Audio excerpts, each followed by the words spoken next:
Brasil está idoso e começaremos a encolher em relação ao tamanho da população antes do previsto.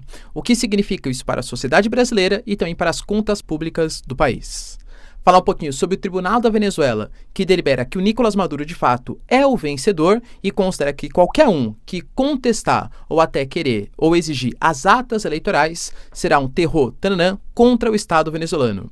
Edmundo Gonzalez e Maria Corina Machado preparam uma resposta ao Tribunal venezuelano.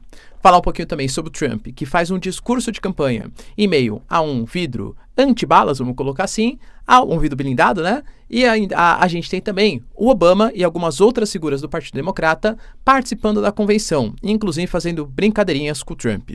Para finalizar, pessoal, falar um pouquinho também sobre a situação dos soldados, dos recrutas ucranianos. Segundo a Associated Press, ouvindo militares da própria Ucrânia que reclamam que a Ucrânia vem perdendo territórios pela falta de experiência dos seus combatentes, que é uma situação desesperadora. Mas, ao mesmo tempo, o Zelensky faz uma visita em Sumi para conversar ali acerca dos avanços em Kursk e parece bastante confiante. Putin garante que a Ucrânia tentou atacar a usina nuclear em Kursk e a AIA, Agência Nacional de Energia Atômica, pode fazer uma visita no futuro. Putin promete uma resposta talvez até mesmo mais forte do que o feito anteriormente por conta do risco nuclear na Rússia. Se vocês querem ter um pouco mais sobre esses assuntos e muito mais também sobre geografia, geopolítica, atualidades, política, polêmicas, enfim, tudo para você se manter sempre bem atualizado, já se inscreve no canal, deixa seu like, compartilha esse vídeo, que eu, professor Ricardo, conto muito com a sua ajuda. Belezinha? Para quem não me segue no Instagram, @prof_Ricardo Marcílio, e bora lá pro vídeo, pessoal, que tem um assunto bem importante aí pra gente tratar. Primeiro assunto, cara, bastante interessante, tem a ver não necessariamente com geopolítica, mas também ao posicionamento do Brasil na própria economia global. A gente teve o censo demográfico realizado aí recentemente e que alguns dados começaram a aparecer, né, a partir da tabulação ali das respostas que foram ouvidas pelo brasileiro a partir dos seus censeadores. Pois bem, pessoal, segundo os dados, a gente teve a população com mais de 60 anos dobrando de 2000 até 2023, passando de 8,7% para 15,6%. Até 2046, a população de 60 anos ou mais vai corresponder à maior parte da população, cerca de 28%, sendo que esse número vai superar 1/3 da população para próximo de 2070. Ao mesmo tempo, a gente teve a média de idade do Brasil, que hoje foi colocada em 34,8 anos, e em 2070 vai ser de 51,2. Ou seja, o Brasil está envelhecendo. E todos esses dados, eles vêm na esteira de basicamente duas coisas. O aumento da expectativa de vida, sim, galera, o brasileiro hoje está com 76,4 anos de expectativa de vida, e da redução da sua taxa de fecundidade, que está em 1,57. Taxa de fecundidade, basicamente, é o número de filhos por mulher em idade fértil. Você pega todas as mulheres do Brasil que têm idade reprodutiva e vê na média quantos filhos elas têm. Hoje o Brasil está em 1,57. Temos países com situações até mais desesperadoras, por exemplo, a Coreia do Sul, que se aproxima de 0,8. Mas mesmo assim, a gente considera que uma taxa de fecundidade saudável para você repor a população é de 2,1. E, galera, de verdade, uma conta bem simplesinha, tá? Um pai, uma mãe, filho 1, filho 2. Morre pai, morre mãe, você mantém a população. Esse 0,1 está muito relacionado a, é até feio falar assim, né? Mas uma espécie de garantia por conta da mortalidade infantil, tá? Ou seja, esses dados, eles só referendam o que a gente meio que já sabia, mas que vem acontecendo num ritmo um pouco mais acelerado. O Brasil, por exemplo, a gente teve a apresentação de cerca de 203 milhões de habitantes. A previsão é que o Brasil fosse ter, a partir de 212, 213, a gente vem crescendo num ritmo cada vez menos acelerado. Muito por conta do próprio processo de urbanização. Hoje as famílias, elas têm um planejamento familiar maior, as mulheres estão mais inseridas no mercado de trabalho, a própria concepção, né, do que significa ter um filho, um planejamento familiar, cara, não necessariamente aquele modelo de vida mais conservador, mais tradicional. Pô, vou lá, faço meu colégio, faço a faculdade, caso, filho 1, filho 2, tal, né? Isso cada vez é menos realidade da vida do brasileiro. E convenhamos que o custo de criação do filho também é uma coisa que afugenta um pouco, né? A necessidade de ter, ou a esperança, né? A tentativa de ter mais filhos. Então é natural, quanto mais urbanizado o país, a tendência é que vá reduzindo o número de filhos. O grande problema está principalmente focado na redução da PEA, ou seja, a população economicamente ativa. A gente vai ter cada vez menos pessoas voltadas ao mercado de trabalho, o que, claro, é ruim, né? Fazendo uma divisão meramente sobre o aspecto econômico. Geralmente, a população jovem, ela não é exatamente produtiva. Ela funciona muito mais como uma espécie de investimento. É gasto, é investimento com educação, com formação e tal. Os idosos, por mais que a gente tenha cada vez mais idosos ativos no mercado de trabalho, geralmente, do ponto de vista econômico, eles representam maiores gastos com previdência e também com saúde, e geralmente não são tão ativos com a mão de obra adulta, que geralmente já é formada, geralmente não usufrui tanto assim do sistema de previdência, e claro, é a mão de obra ativa. Então, se você tivesse que escolher unicamente, geralmente o país escolhe ter mais adultos, que é a população geralmente economicamente ativa. O Brasil vai ter uma redução do número de trabalhadores e aumento da população, que o IBGE chama de inativa. Como o nosso modelo é um modelo de pirâmide, a nossa previdência, ou seja, hoje, quem está trabalhando, por exemplo, eu estou pagando INSS, que está sustentando os aposentados de hoje, quando eu for me aposentar, quem vai me sustentar vão ser os trabalhadores da época. Só que com essa queda de natalidade, a gente vai enfrentar uma crise previdenciária. O Brasil, por enquanto, ele tem uma população majoritariamente adulta. Como eu falei, a média de idade do brasileiro é próximo de 34 a 35 anos, tá? Mesmo assim, a gente foi obrigado a fazer uma reforma da Previdência por conta dos déficits previdenciários. Claro que tem a ver, galera, com outras questões também, o aumento da informalidade, o privilégio que algumas castas tinham aqui no Brasil, mas tivemos que fazer uma reforma da Previdência. Esses dados, eles indicam que o futuro pode ser preocupante para quem tem, por exemplo, próximo dos 30 a 40 anos, ou até quem tem um pouco menos, porque no futuro há uma tendência de redução das questões financeiras do Brasil, né? Como que a gente vai conseguir superar isso, galera, é uma grande questão. Na verdade, é uma coisa que vem sendo discutida no mundo inteiro, e a gente pode ver a experiência de Coreia do Sul, Japão, enfim, para tentar ver como que a gente vai conseguir superar essa adversidade social. Lembrando que essa previsão que o IBGE fez, ela é baseada em possíveis dados, computabilizações e tal, mas é difícil você prever exatamente qual vai ser o comportamento social. Vários outros teóricos já tentaram prever também o futuro do crescimento demográfico e quase sempre eles erraram, porque não entra na conta mudanças sociais, mudanças culturais, possíveis interferências políticas, guerras, obrigatoriedades, impostos, incentivos. Então é muito difícil o que vai acontecer no futuro. Como você acha que o Brasil pode superar esse possível envelhecimento populacional e peso maior nas contas públicas? Deixa aí nos comentários. Outra notícia, pessoal, bastante impactante, está acerca do que eu já tinha colocado para vocês, que é a verificação das atas eleitorais. As atas eleitorais que correspondem mais ou menos, entre aspas, como nossos boletins de urna. Ou seja, cada uma das urnas eletrônicas, os locais de votação, imprime qual foi o resultado daquela sessão eleitoral. A oposição alega que ela pegou 80% das atas, fez a sua contabilização e que o Edmundo Gonzalez teve ali mais ou menos 70%, 72% dos votos. Quando a gente pega o CNE, que é oficial, só que segundo a oposição em conluio com o Maduro, eles alegaram que o Maduro teve 52% dos votos. A gente não teve a verificação dessas atas por algum tipo de órgão independente, os dois órgãos eles são interessados no processo, claro, né? Apenas algumas mídias do exterior, que baseado no que foi divulgado pela oposição, Maria Corina Machado e Edmundo Gonzalez, fizeram as vistorias e concordaram. Aparentemente, as eleições, por exemplo, a Associated Press, né? As eleições foram vencidas pelo Edmundo Gonzalez. A Suprema Corte foi convocada para fazer uma verificação, só que a oposição do Edmundo Gonzalez alega que a Suprema Corte está em conluio com o Nicolás Maduro. Depois de 25 dias da divulgação do resultado eleitoral, a Suprema Corte anunciou em decisão irrevogável e inclusive colocando que quem contestar estaria atuando quase como um órgão terror, enfim, né, contra o Estado venezuelano, que o Nicolás Maduro é o vencedor. Anunciando também que não vai divulgar as atas, cara, supostamente quem tem acesso às atas é o Maduro, é o CNE, que mandou para a Suprema Corte, a gente não teve a verificação independente dessas atas, e nem vai divulgar, alegando que essas atas vão ficar todas com o tribunal. É uma decisão inapelável. É óbvio, galera, que, como eu falei para vocês, né, a Maria Corina Machado, por exemplo, e o Edmundo Gonzalez já deram alguns anúncios nas suas redes oficiais. O Edmundo Gonzalez falou, por exemplo, que não reconhece essa decisão da Suprema Corte, e, aliás, a Suprema Corte definiu, tá? O Edmundo Gonzalez tem que comparecer, porque a gente chama ele para comparecer e ele não veio algumas vezes. O Edmundo Gonzalez alega que ele foi convidado não de maneira oficial, ficou sabendo pela mídia e que ele corre o risco de ser preso, porque o Nicolás Maduro falou sobre isso, o Ministério Público também alega que eles estão incentivando protestos, causando mortes na Venezuela. Então, assim, há de fato risco de prisão, tanto da Corina Machado como do Edmundo Gonzalez.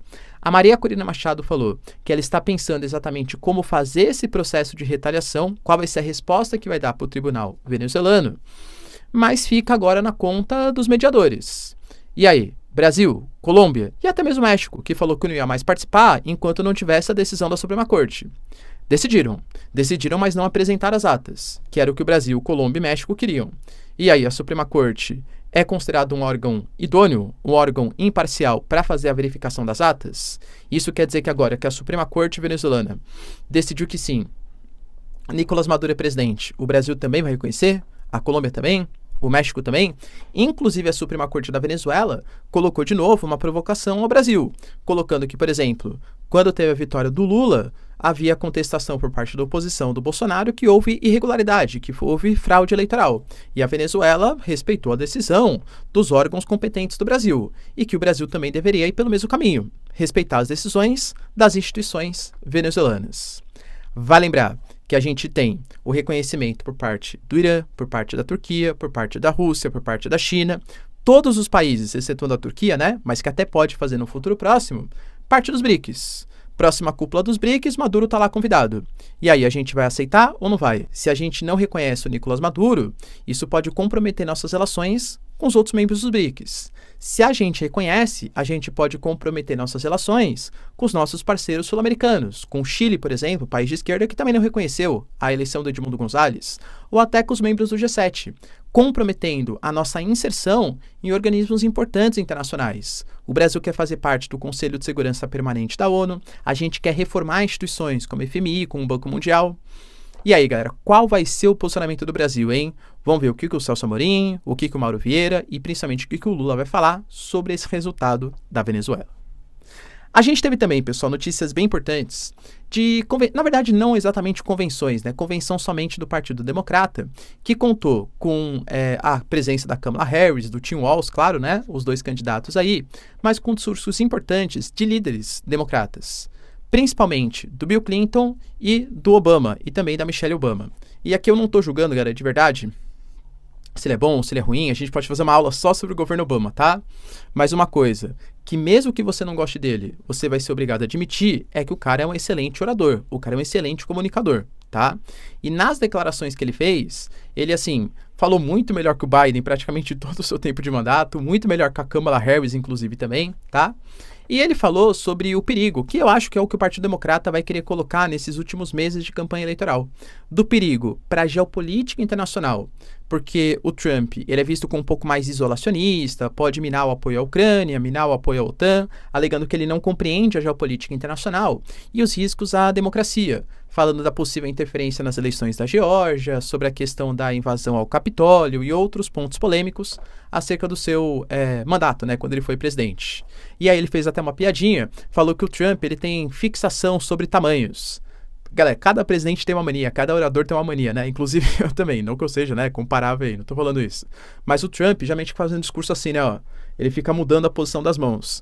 E o Obama falou, poxa, ele tem uma fixação com o tamanho das coisas, dando a entender que ele estava falando, né, sobre o órgão, né, enfim, falando que o Trump tem fixação nisso aí. Aí despertou gargalhada, meio que rolou o mundo, tal, né? Cara, o Obama, ele sabe mexer com o público, vamos colocar. E convenhamos com o Trump também, tá? O Trump é um muito bom orador. O Trump participou de um comício, agora inclusive com vidro, né, anti-balas, aí, um vidro blindado, por recomendação inclusive do Serviço Secreto dos Estados Unidos. E dentre outros pontos ele falou, galera, que a Câmara não sabe lidar com as questões geopolíticas também, que tudo que ela toca acaba destruído. E que inclusive se elegerem a Kamala Harris, vai acontecer uma terceira guerra mundial. Grande parte dos discursos agora do Trump estão sendo feitos nos chamados swing states. Esse, por exemplo, feito na Carolina do Norte. Por quê, galera? Porque em alguns estados, por exemplo, a Califórnia, ele nem faz, ou se fizer, vai fazer muito pouco, algum tipo de discurso, porque a única coisa que vai acontecer é talvez ele vai perder de menos, né? Mas convenhamos que perder de menos faz com que todos os delegados vão para o Partido Democrata. A mesma coisa o Partido Democrata em estados tradicionalmente republicanos, entende? Então, nesse momento aqui, reta final de campanha, muito possivelmente teremos embates, além de possivelmente um debate público entre Kamala Harris e Trump.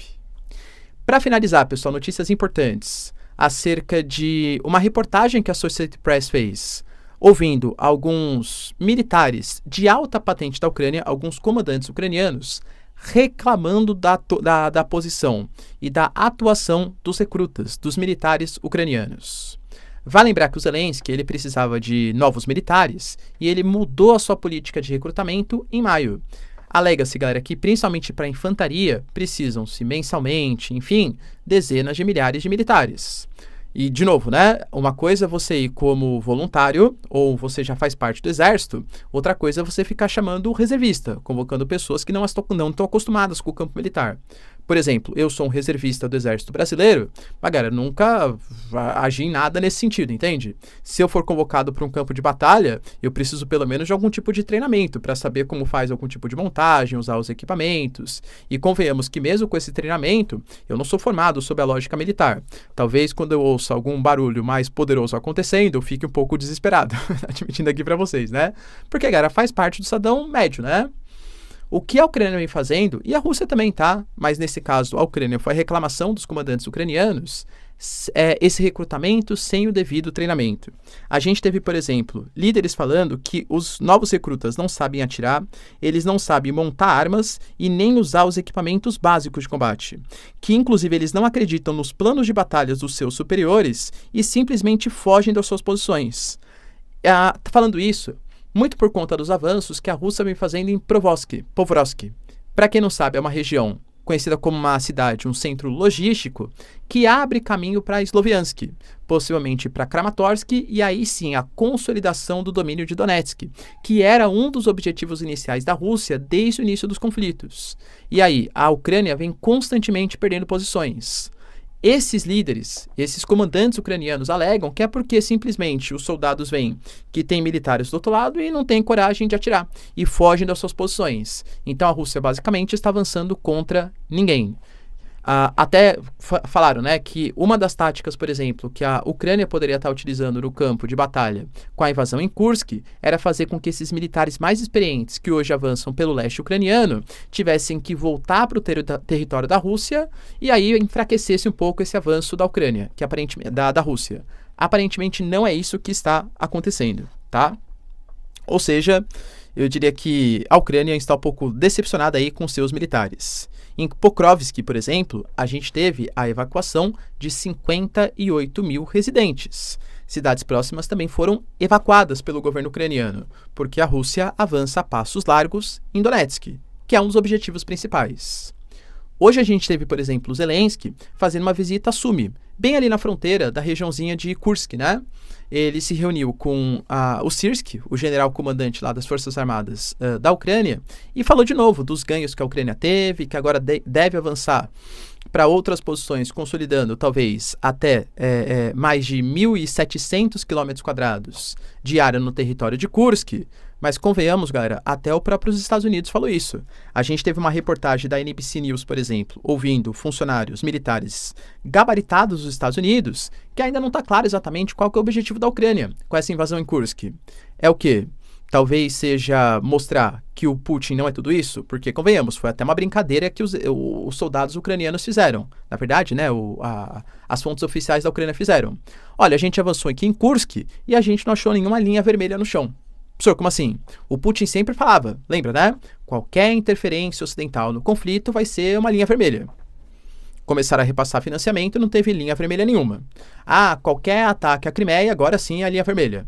Teve ataque à Crimeia, não teve nenhuma retaliação. Claro, tiveram ataques, mas nenhuma retaliação assim, de uso de armas nucleares ou alguma retórica mais forte. Mas se mandar tanque, agora é linha vermelha. Não, se mandar caça F-16, agora é linha vermelha. Não, agora se ferir a integridade territorial da Rússia, agora sim é linha vermelha. E aí, cadê a linha vermelha? Então isso meio que abala a credibilidade do Putin também. Outro ponto, será que seria deslocamento de militares? Pelo menos em Donetsk, não está funcionando. E talvez até com moeda de troca. Ou seja, a Ucrânia domina ali cerca de 1.700 km² do seu território. Vou fazer uma troca? Você me devolve, por exemplo, Zaporizhia, você me devolve Kherson e eu devolvo, por exemplo, a região de Kursk para a Rússia. Uma possível negociação de paz, será? É muito difícil saber, tá? Mas os Estados Unidos colocaram que eles têm medo que isso enfraqueça as posições da Ucrânia em Donetsk. E para finalizar, pessoal, a gente teve também o Putin colocando que a Ucrânia tentou fazer um ataque à usina nuclear em Kursk. Lembrando que próximo das áreas dominadas pela Ucrânia existe uma usina nuclear. Também tem Zaporizhia, né, que também já foi alvo de ataques. A Ucrânia fala aqui dos russos, os russos dos ucranianos. Nesse caso, o Putin falou que a Ucrânia tentou fazer um ataque noturno à usina nuclear que foi defendido, ainda bem, porque colocaria em risco possível vazamento de radiação, enfim, para toda a Rússia. O Putin exigiu que os membros da AIA, que já fariam uma visita à usina nuclear de Kursk, antecipassem essa visita e, segundo Putin, o Rafael Grossi, que é a grande liderança da Agência Nacional de Energia Atômica, vai fazer a visita para averiguar a situação. O Putin falou que como há um risco nuclear por conta da sabotagem dos ataques ucranianos, a resposta à Ucrânia pode ficar cada vez mais forte. Beleza, pessoal? Deu para entender os principais acontecimentos? Se vocês curtiram o vídeo, então, já deixa o like e se inscreve no canal. Tamo junto, beijos, abraços e tchau, tchau.